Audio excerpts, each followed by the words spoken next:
Welcome to episode 129. The Wheel of the Year in Texas. Join us as we again discuss the Wheel of the Year, but questioning and exploring and deconstructing. Stay tuned. Welcome to the Witchy Wit podcast, where we look at life through a witchy lens. I'm Kimberlyn. I'm Leilani. At Witchy Wit, we explore current events, Ideas, music and books, and experiences in ways that recognize energy and life in everybody and everything. We are both real witches. And we bring two real perspectives through the lens of our different ages, Races, and backgrounds. with a healthy skepticism for what we have been told is true. Our conversations are raw, candid, and vulnerable. Join us as we cast a spell to uncover what we each know is true in our intuitive, witchy selves. Welcome to episode 129 Wheel of the Year. in Texas. Or locally. Or anywhere, actually. Anywhere. Yeah. So, we're going to talk about, we've talked about the Wheel of the Year, and we've kind of, I think you've heard some of the rants, but we've decided to focus our rants this time. Yeah. So you're going to get them all. But before we do that, maybe we could check in. That sounds great. Okay. So I'm going to talk a little bit about museum docentry. Ooh. Okay. And for those of you who may not know, a docent is basically a person who does tours of a museum. They know the collection and they might be themes or whatever to the tour, but they show people around and basically just one or they focus on one or two pieces in the gallery and share a lot of information and get people to think about the art.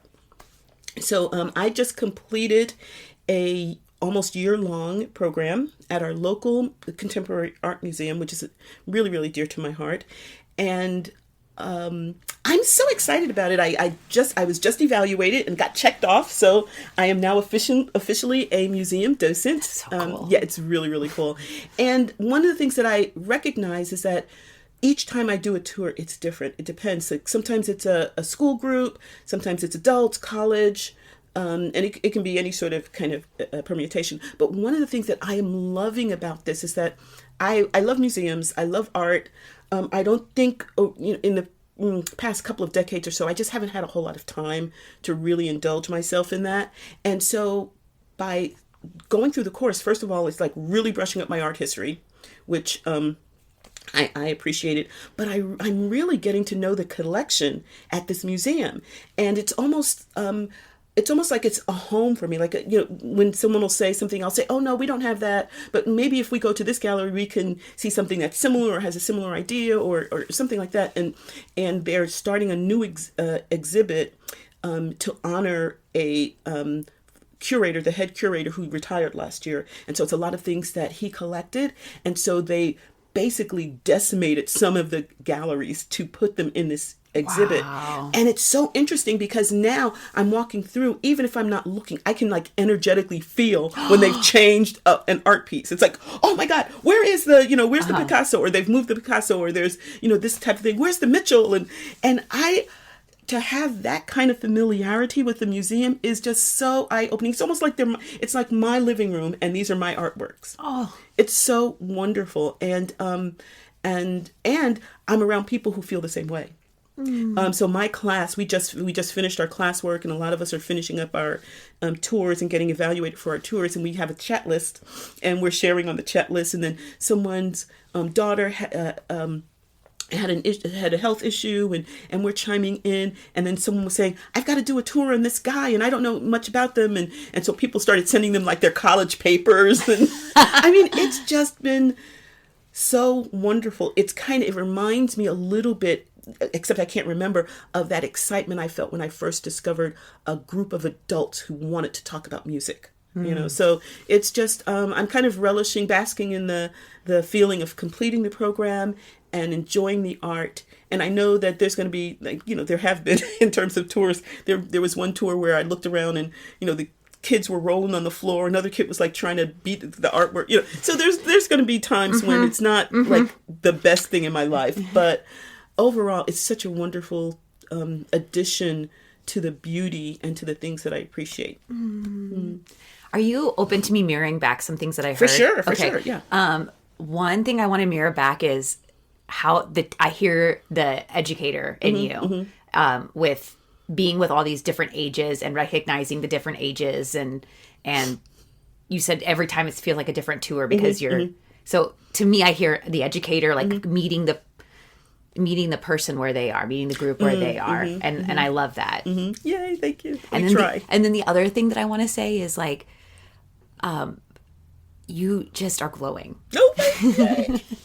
Yay, thank you. Yeah, it's a wonderful feeling to have that sense of accomplishment about this. Just, it's just something new that this is something I haven't done before. And I think, it's in my 60s and I've done something new for the first time, right? Not for the first time, but I've done something new for the first time in a long time, right? Yeah. So yeah, I mean, when you get my age, it's like hard to find something that you haven't done.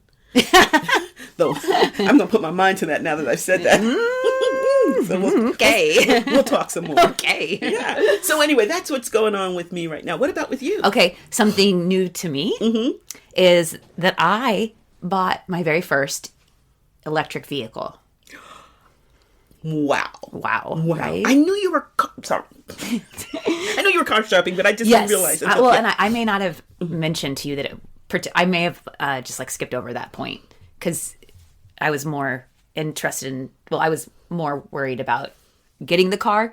So now that I have the car, I think I'm able to chill out and talk about it a little more. So it's an EV and I'm very excited about it. My partner has had an EV for maybe a little over a year now. And he had an electrician go into our garage and wire in the, I don't know a lot about charger. Like a big enough electrical plug, like how you would have to get something rewired for a dryer, because that a lot of electricity goes through the very small hole, so you have to make sure it's big enough. It can take the load. It can take the amperage. Yes. Thank you.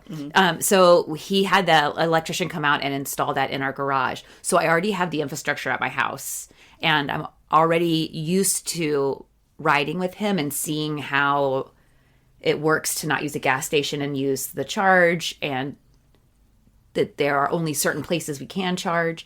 So, for example, because we live in San Antonio, between here and Dallas, there's a bunch of places to charge. But between here and New Orleans, there are not a lot of places to charge. Wow. Once we get past Houston, there's really not a place to charge.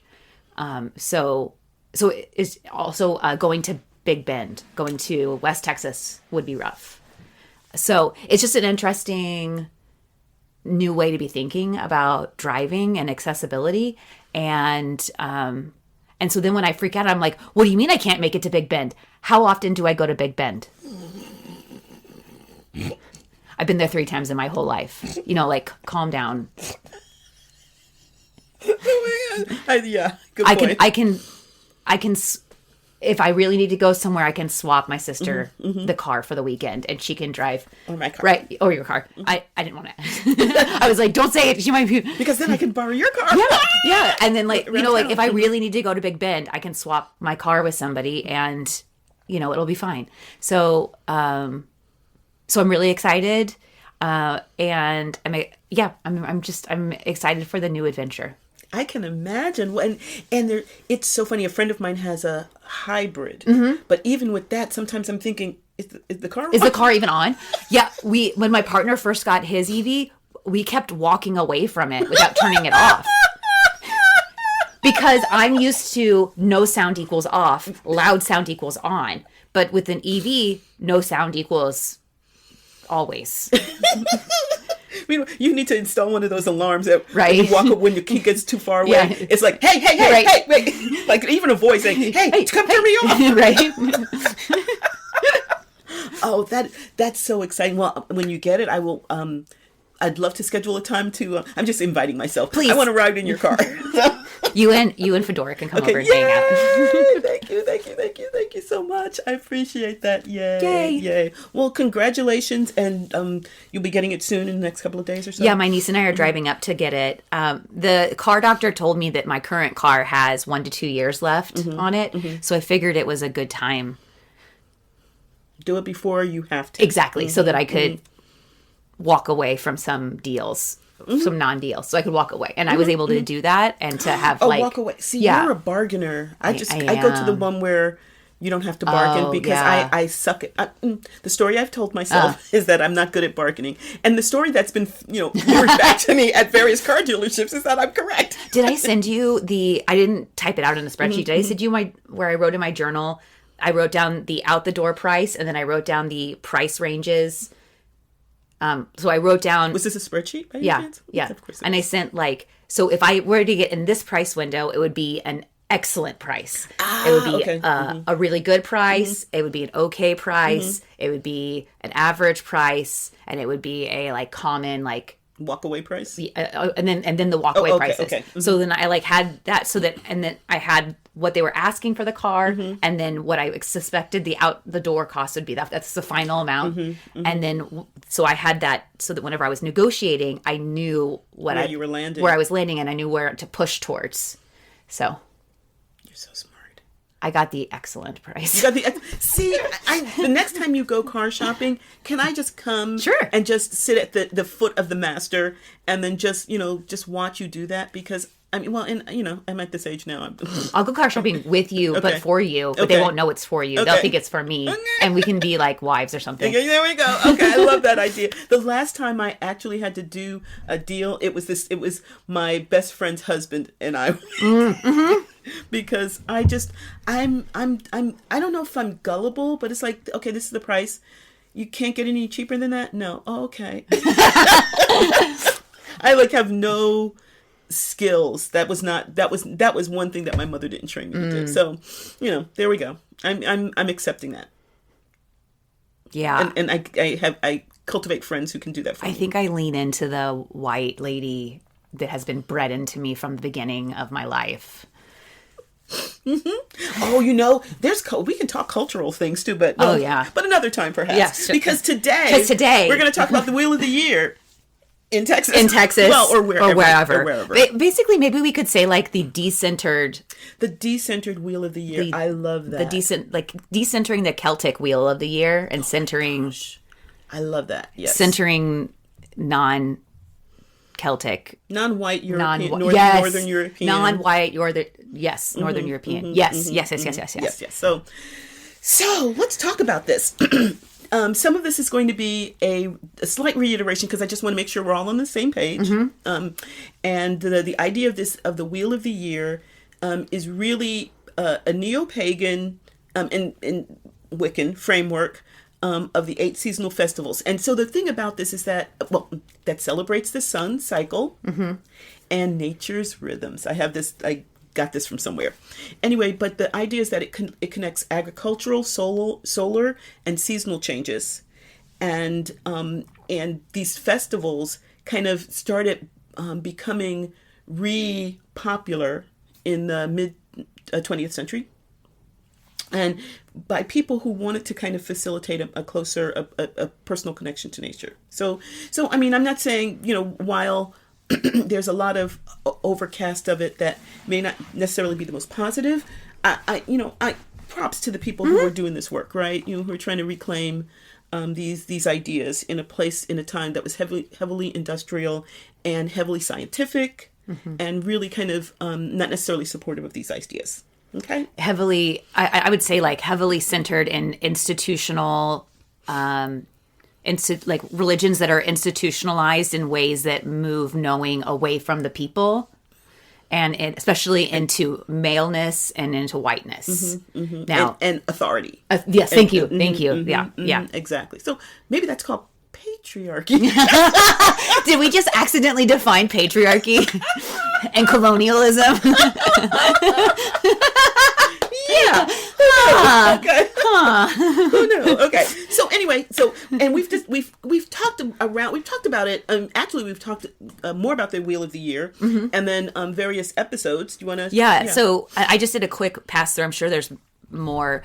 But episode 66 is where we do an introduction to the Wheel of the Year, and we bring this up in that episode, but we don't dive into it because we were focusing more on explaining the Wheel of the Year. 128 is the spring equinox, and 116 is the autumn equinox. In fact, yeah. So our very last episode was the spring equinox. So, which probably kind of prompted. It's yes, it prompted this. This is something I've been thinking a lot about, especially with our circle recently. Yeah, exactly. So really briefly, we've gone through this, but I just as we're going to be throwing out some of these terms, I want to just kind of refresh everyone's memory. So, Samhain is celebrated in the Northern Hemisphere in October 31st, November 1st. Yule is the winter solstice, whenever that lands. Imbolc is the beginning of February, which marks the first stirrings of spring. Astara, or the spring equinox, we talked a lot about that last week on our last episode, is balancing the light and dark, celebrating fertility. Beltane is that's when the fertility is really being celebrated. Let's do this. Let's make some fertile stuff happen. Okay. Then the summer solstice, which is called a number of different things, none of which I like, but is the longest day and honors the sun's maximum power. The what is it? The victory of the light or something like that. Or something. Yes. Yeah, but of course it's also saying that now the dark is starting. Which is why I like summer solstice. I'm like, woo, here we go. We're moving. It's like reaching the top of the roller coaster, and then you're like, woo! I love that. That's perfect. Okay, yes, great. And then there's Llamas.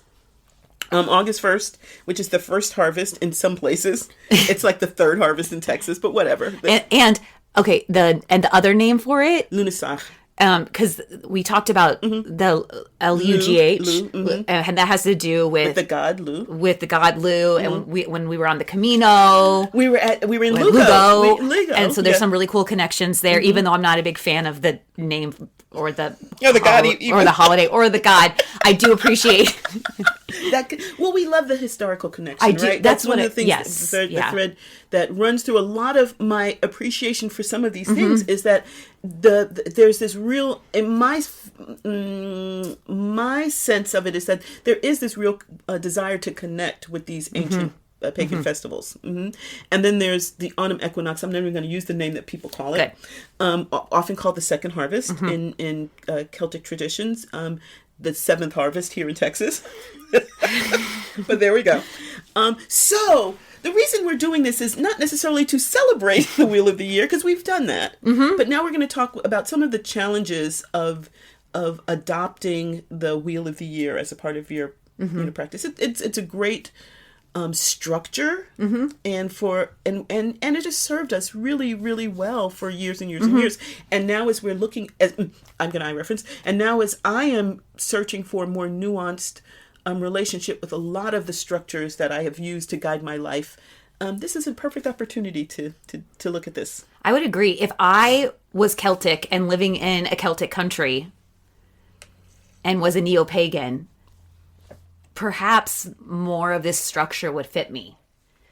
But being that I am not Celtic and I am not a neo-pagan in a Celtic country, geographically, or in Northern Europe, or even in Northern Europe, I'm not even on that continent, nor are like any of my immediate ancestors, and yet I am using this framework, and this episode came about because we're doing these, like, we're honoring these harvests, and I'm a teacher. I don't harvest anything except I go to my grocery store. Hey, my dog always thinks I'm a really good hunter when I come back from the grocery store. So it's not connected. It's what this wheel says many times is not connected to the nature that I look at and that I worship. Like I'm looking out your window and I'm seeing these trees. Like I worship these trees. And oftentimes what we have on the wheel is not matching what I worship, and yet it's supposed to guide my worship. And so we're always tap dancing, right? We're tap dancing to make our lives to find the connection. Here it is. I find that when I'm going to do, say, Llamas, so beginning of August, I find personal collection. So one thing that we can talk about this a little bit later, but the idea is that I have to take my life and then see how it fits the theme of that Sabbath, okay, of that feast, and And why? Because somebody decided that that's what was right, is what I think. Yeah. And it worked for a lot of people for a lot of time. And then here's where it really bothers me. And then I do it without deconstructing why I do it. I'm not at choice. That's I think there we go. You've hit it right on the head. That's there. what really bothers me is that I then realize, wait a second, I don't have to do that. It doesn't have to be that way. But I didn't know because it's the water that I'm swimming in. So it's less for me about passing judgment on the thing itself. It's more about it being packaged and sold to me in a way where I'm not conscious. Yeah, it's yeah. I mean, we can talk about some of the people, Gerald Gardner and all of the people who were a part of creating this, and it worked for them. They was like, go for it, Gerald. And Jerry, go get it, Jerry. Yeah, have at it. And just because we inherited this through our circle, who inherited from people who might have been closer in terms of thinking to Gerald Gardner, doesn't necessarily mean that we have to do it today. So, but because it's such a structure, it's such a widespread structure.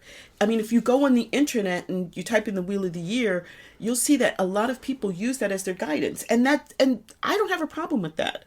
I would just like to talk a little bit about the challenges for people who live in Texas who are Black. And what are some of the ways in which it may not necessarily land for people. And my hope is that by bringing this up, we can offer some support to folks, even if they don't live in Texas, with them watching our process of decentering, decolonizing the wheel, so that then they can do the same if they want, in hopes that it will inspire a more authentic, more connected practice that's right for them. I love that. Just the thinking that we don't have to do that. So a little bit about information. So like I said, it was kind of inspired by the Celtic fire festivals and the Germanic solar traditions. This 8-spoke wheel that we've talked about in a number of different occasions, and I've just mentioned mentioned the feasts, is basically a modern, mainly British neo-pagan creation. It was created in the 50s by Gerald Gardner and Ross Nichols.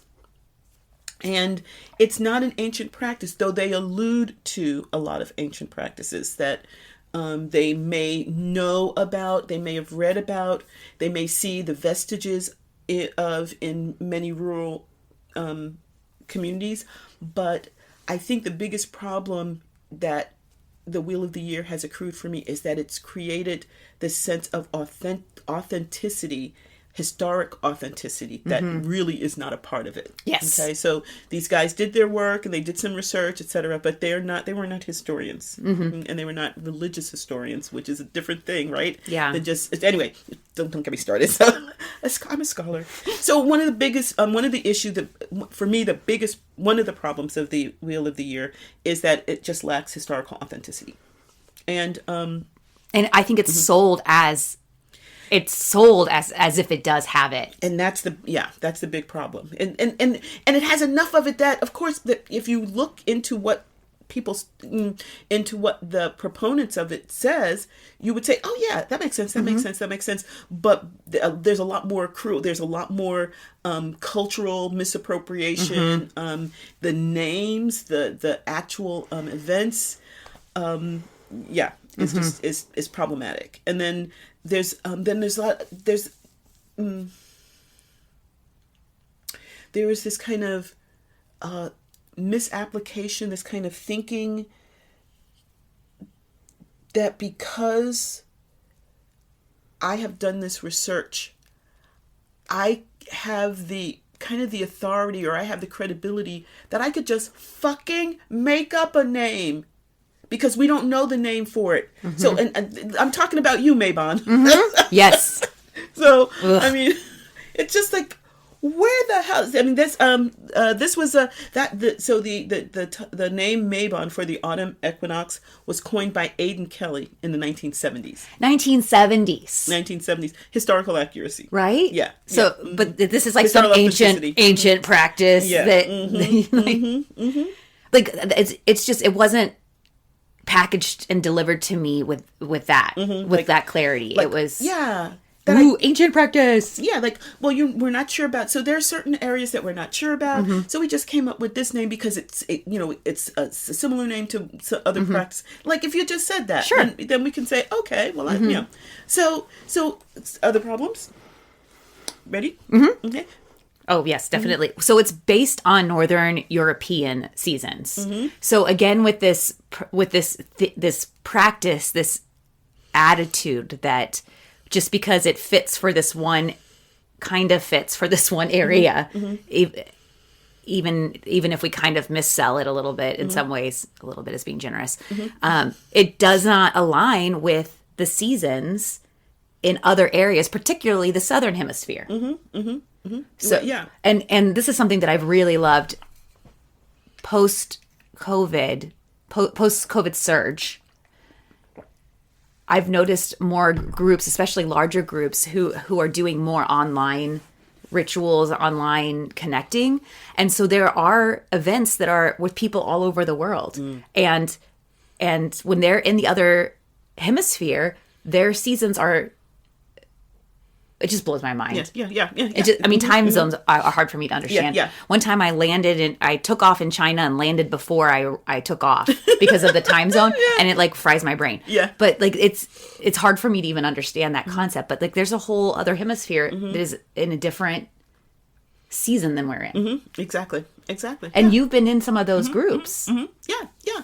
And so people are becoming too sensitive to this. And this is the Libra in me. And to be fair to the originators of this wheel, this 1950s, they never said this is the wheel that everybody needs to use. They created this wheel, and then someone else said, "Oh, I'll have some of that," and then someone else, and then somehow it became, after a while, then it became like the official thing. But they were just creating it for their own little group. Yeah, that's true. So I really don't want to make this like we're going to bash Gardner type of thing. We could bash Gardner for a number of other things, yes, but not for this. And just to be fair, but it was just such a useful structure, and it became like this wholesale.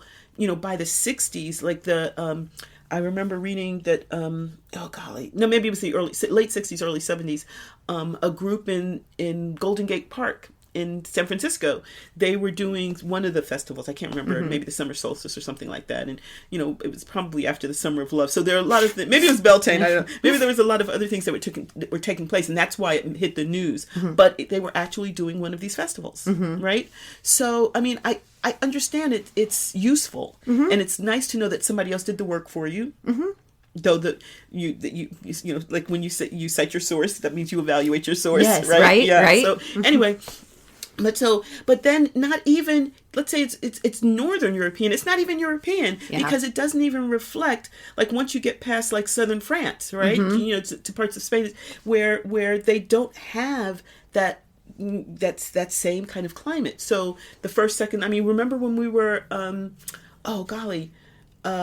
we were doing the Camino. Yeah. I mean, all of that hay was harvested, right? Yes. I mean, we saw the big old hay bales, and that was June. Yeah. That was early June. There we go. So just stop it. Stop it, So anyway, and then there's like a lot of the tropical places where they don't even have 4 seasons. They have, the wet season and the dry season. There was a woman who used to be in our circle who loved West Texas desert, and it blew my mind watching her. But she would talk about how in West Texas there are not the 4 seasons like this. They don't show up in this way. For sure. So these being tied to agricultural cycles are problematic when we don't have the same agricultural cycles.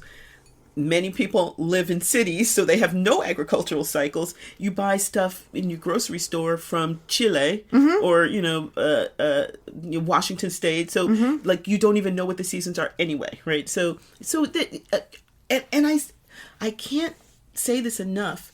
This is just me suggesting to people that this is something that you can take and use in a very nuanced way. So, and in fact, I know in our rituals, we often don't attach much to the agricultural part of the year that feast is supposed to be celebrating, because it doesn't make any sense for us. So we might tie it to personal, like, so what are we harvesting now in our lives? Yes. You know, so I think, and that's another way that you can approach that. Can we also talk a little bit about cultural appropriation? Yes, we can. Because it again, those people who made this up, if I think the best of them, they were using cultures and practices that they were finding around them. So if I think the best of them, then at least it was possibly authentic for them, maybe. If I think the best of them. Okay, gotcha. Okay, yes, if you're thinking the best of them. Which I wasn't there. I don't think that that's probably the case, but maybe. But then it's mixing together all these religions or practices or assumptions, because whenever I look at that guy, you just made up a name, yeah, slapped it on there, and then it's being written about in books and shipped all over the world, and then people are using this, and they're appropriating these cultures without even realizing the full practice, the full cultural ties, and honoring some of these traditions are still living. Living, breathing traditions, yeah. And they're slamming them all. They're slamming Celtic and Nordic traditions together. And in many cases, they may be around them, but they are not necessarily their traditions. So they know them through literature or through history, not through, like, they sat at their grandmother's knee and she taught them this stuff. So it's often a kind of... it's without the proper context, but it's also with kind of limited understanding.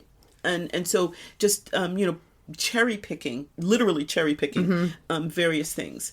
And the problem of this is that it's created this kind of pseudo history, this kind of idea that we have this ancient witch cult that we're tapping into, and we're going back to ancient times.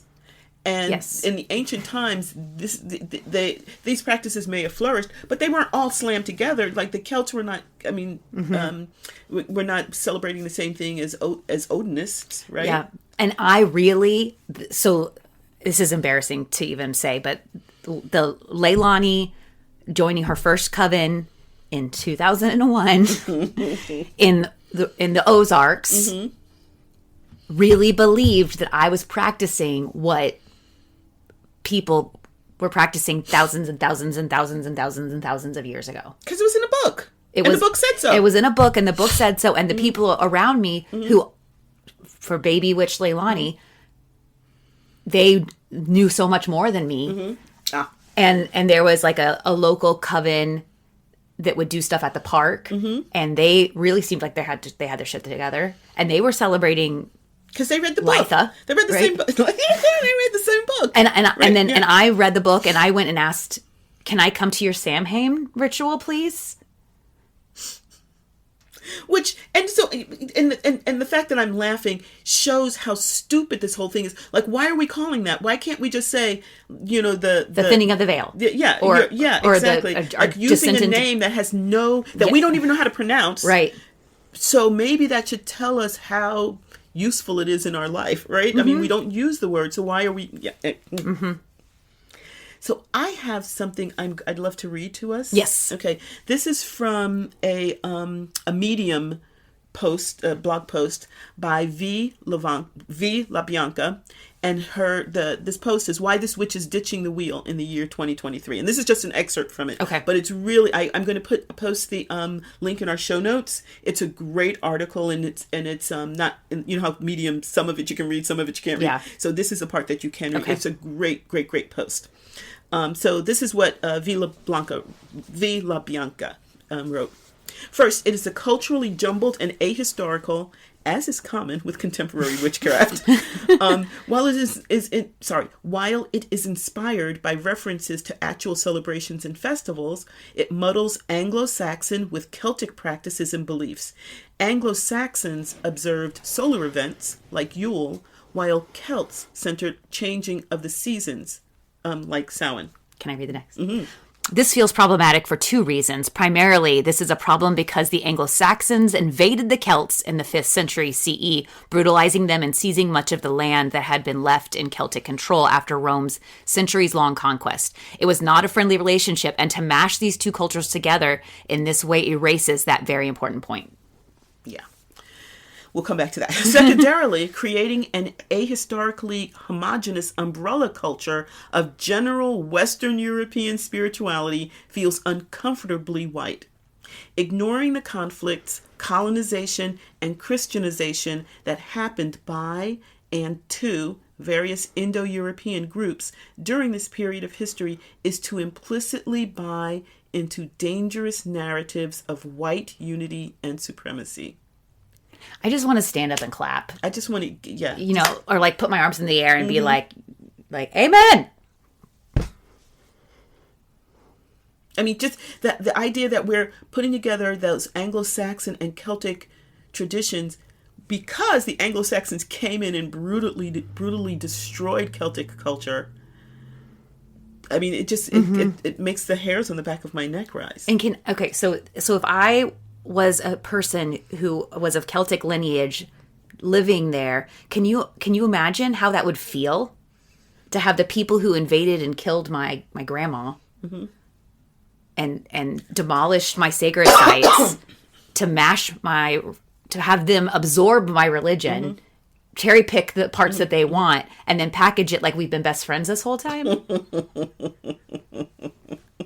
Yeah, so it's very problematic, and it's just one of the major components of colonization, that kind of destruction of truth to fit the colonizer's narrative, and the oppression and brutalization that has to happen to keep that truth from being told.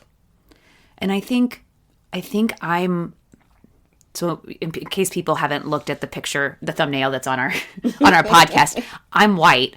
And I think I am so used to being sold that colonized history. And I've been, the bed has been made for me to be very comfortable with me just being like comfy in that and buying it and without thinking it, because it's just very easy and convenient and comfortable and available. And I said easy, but like really easy. I don't have to do any deconstructing. It's made for me. There's this white culture. Yes. That there is this white. So we have that in the dominant culture, but we also have this in the witchy culture. Here in witchy culture. It's inside the house, guys. It's inside. The call is coming from what's inside the house on my phone, on my iPhone. I love that. So it's good. We know we have that horror film kind of right? To it, right? Yeah, no, it's true, right? So that idea that there is this kind of homogenous white culture, and it is a homogenous white culture because we need to talk about Africa, don't we? I mean, and then we get like a little bit, like they'll pull in Tara, you know, so we'll pull in a little bit of the acceptable gods and goddesses from other cultures, right?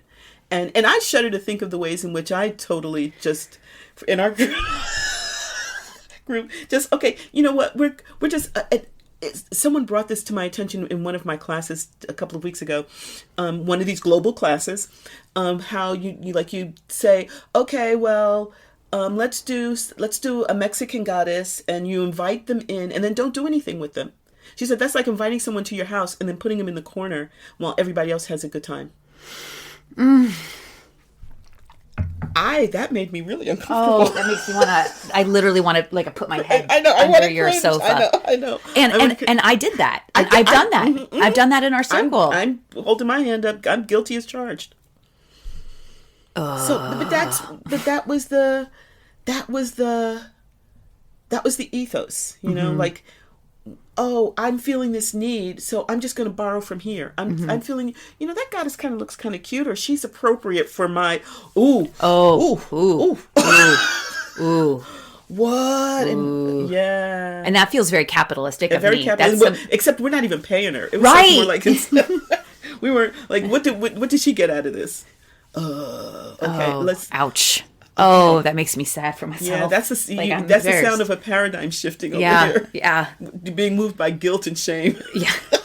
And it's much easier for me to hang out in my white unity, you know, that's packaged and sold to me, where I think I'm centered, but I'm actually really not. But you know, like this is uncomfortable.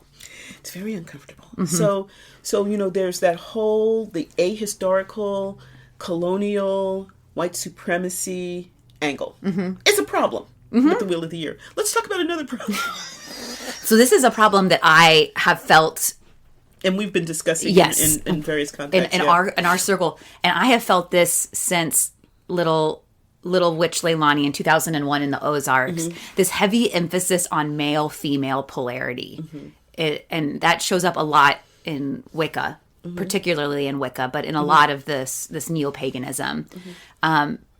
And there's just a lot of problems with that. Yeah. I mean, it can be exclusionary to LGBTQ plus people who for whom the labels resonate. It's problematic for people for whom those labels don't resonate. Just non-binary people in general. People are non-binary, like they're.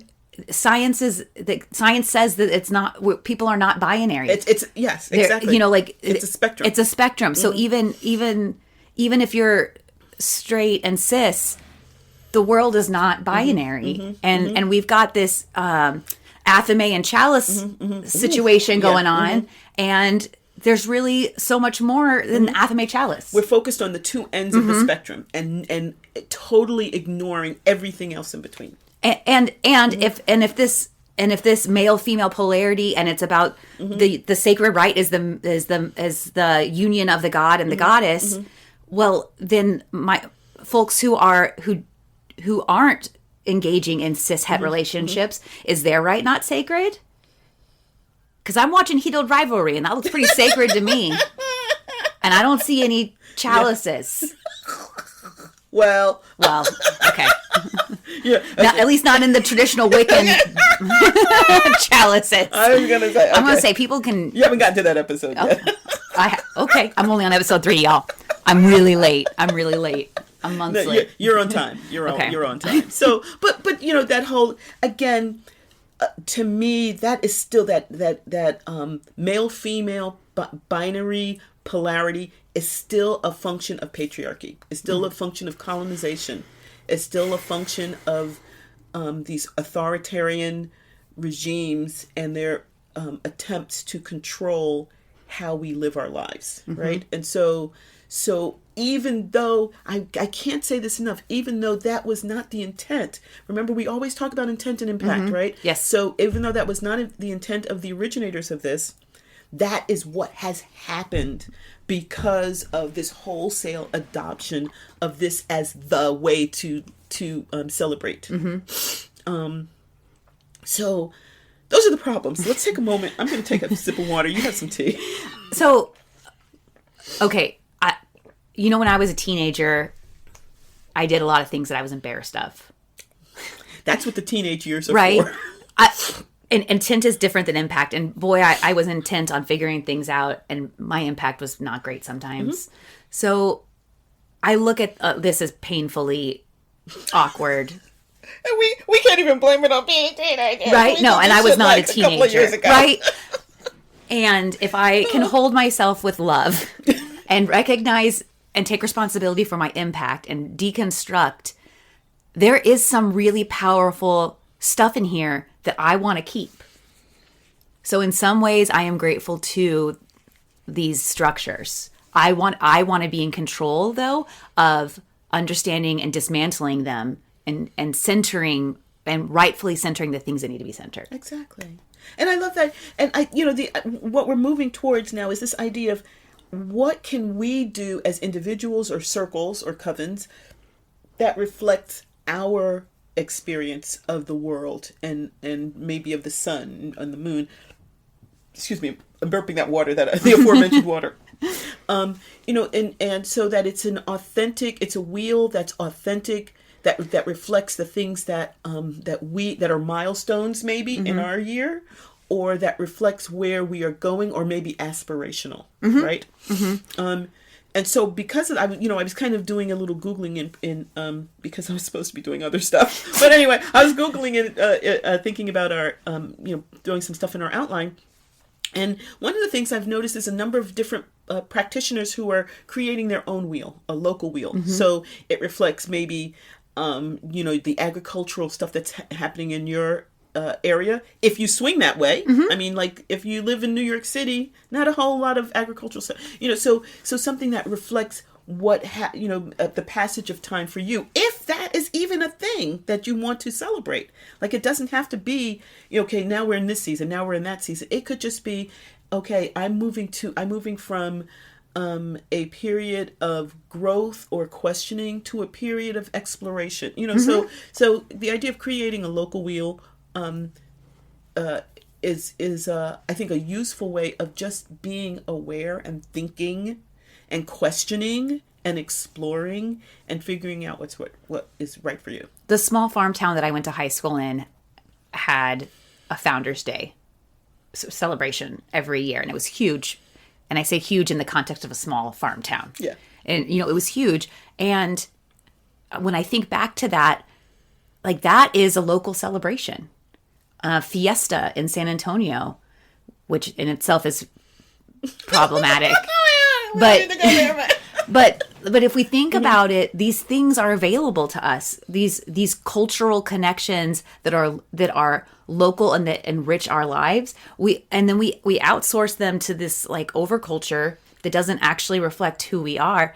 And I'm standing in circle with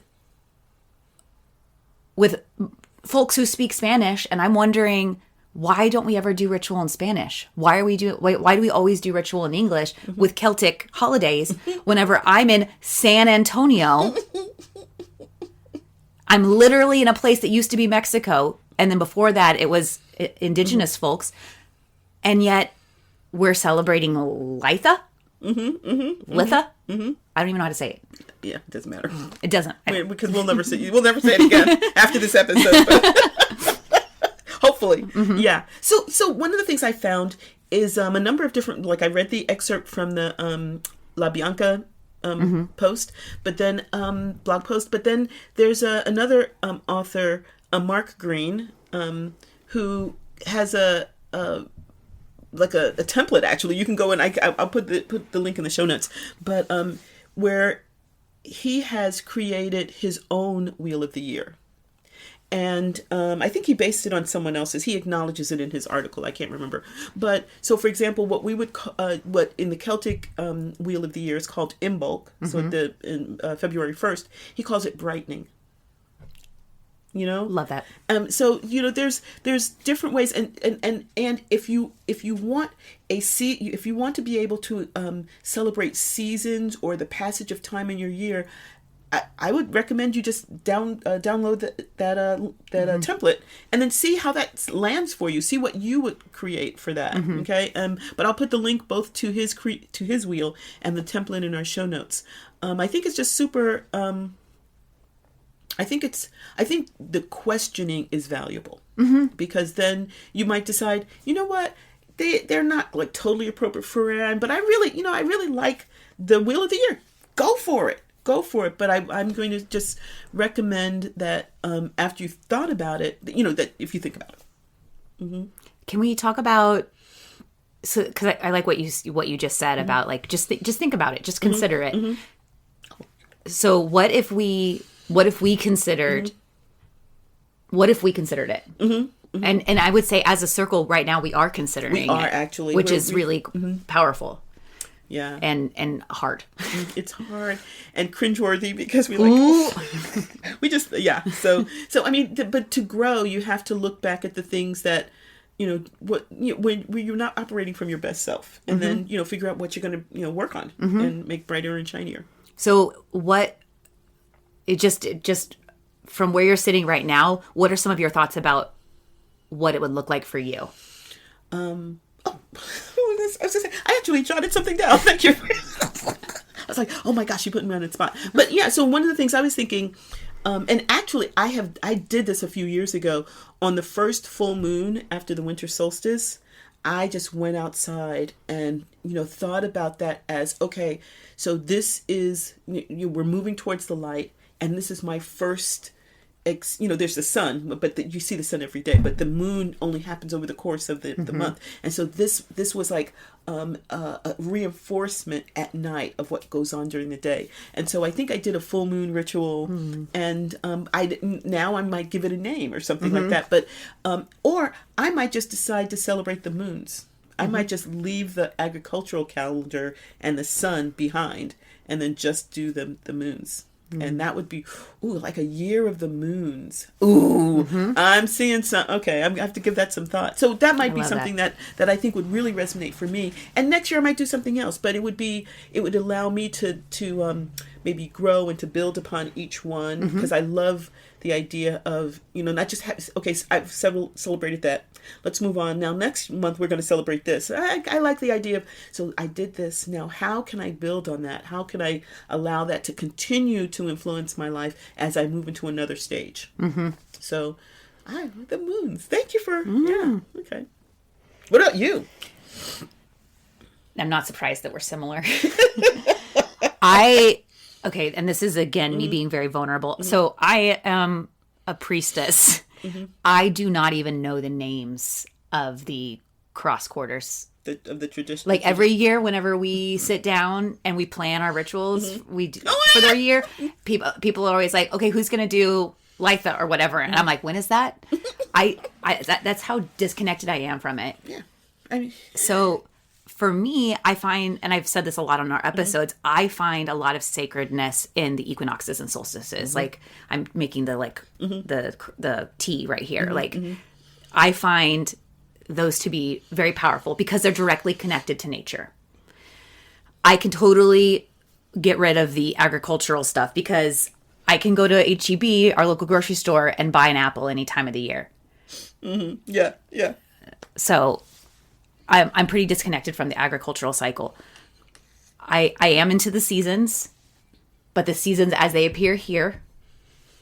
But what I can really get behind is the cycles of the moon. And going back to that the 13 moon cycles for the year. And then every 4 years or so, we would be back on track with the larger culture's calendar. If we want to be. Which I don't even think I really want to be.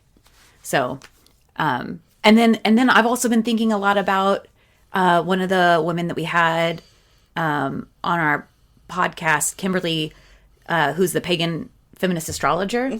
She blew my mind about this concept of like when even is the beginning of the year. Yeah. Is it around the fall time because nighttime in Celtic cultures that's the beginning, or is it astrological beginning? Oh yeah. Like we just celebrated the sun moving into a new house. Like, is this is the astrological new year? And do we need, so here's the thing. Do we need a new year? I mean, it's a cycle, right? Right. So when is it new? I mean, right. Aren't they all new each time you get to them? Right. Right. So, so maybe we need to throw out that new year, and like we talk about this every year, but that idea of something becoming new, because one of the things about recognizing it's a cycle is that it's not. I mean, our experience of it that moment in time is new, but that doesn't mean that the whole cycle has changed. Like it's something kickstarted it at one point and it ends at another point. It doesn't end. That's the purpose of being a cycle. That's another thing. Yeah, even like life and death, like when it like beginning and end and all that. Like, yeah, there's so we literally just kind of like peeled off one layer of questioning about what for many people are fundamental aspects of their sacred practice, and not saying to throw it out, but just a question like, why is this our foundation? Like, what is fundamental about it, and do we want it to stay that way? So, I mean, We could talk about this more, but I think this is a good place to stop. I don't know. What do you think? Yes, and I think I love that people are writing books about this. Like, this is really just scratching the surface, and we're in this with our circle right now. I don't know how. I don't know what it's going to look like. And yes, and that's exciting. It is very exciting. It's exciting and scary, and I'm uneasy about it. Mm-hmm. And also, it feels so right to be curious, even while I cringe. Oh, so much cringing.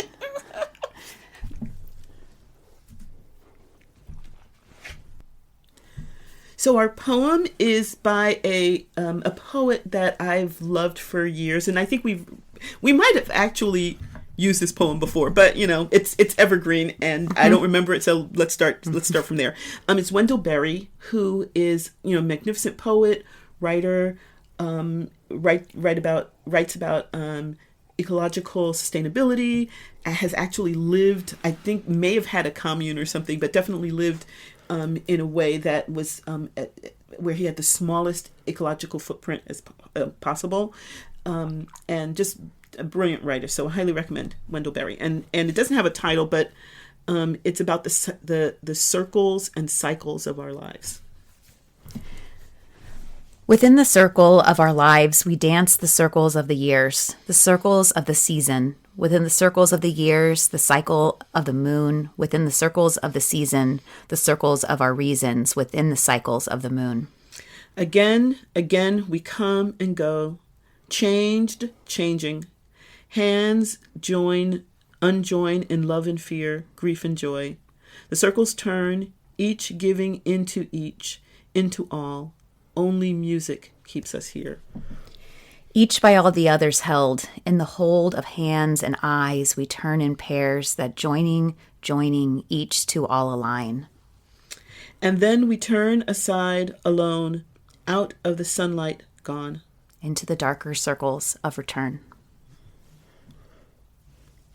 Thank you so much for joining us here in this circle as we deconstruct and get embarrassed. And recycle the cycles. Yes. We hope you have enjoyed the magic that has unfolded here at Witchy Wit. It would be great if you would help make Witchy Wit possible and get access to exclusive content by donating on Patreon.